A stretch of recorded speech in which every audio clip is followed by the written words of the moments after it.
भजन चालू असताना बाळ त्या चिखलामध्ये गेलं महाराज. बाळ आपल्या पायाखाली आलं हे बरोबर पाहिलं नाही.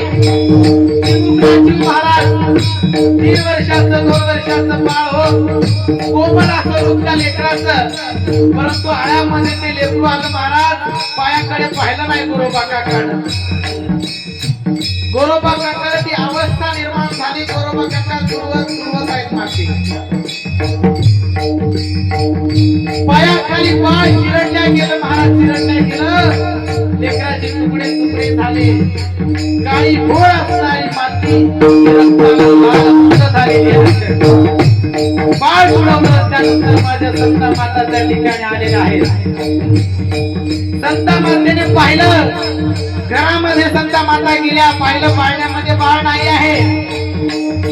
अरे माईचं लक्ष इकडे तिकडे म्हणजे कुठेतरी बाळ खेळायला का काय. ज्या पद्धतीने घाल हिंडते आकाशी, चिंता तिचे पिलापाशी. नजर गेली गोरोबा काकाच्या पायाकडे. गोरोबा काकाचं भजन सुरू आहे काय.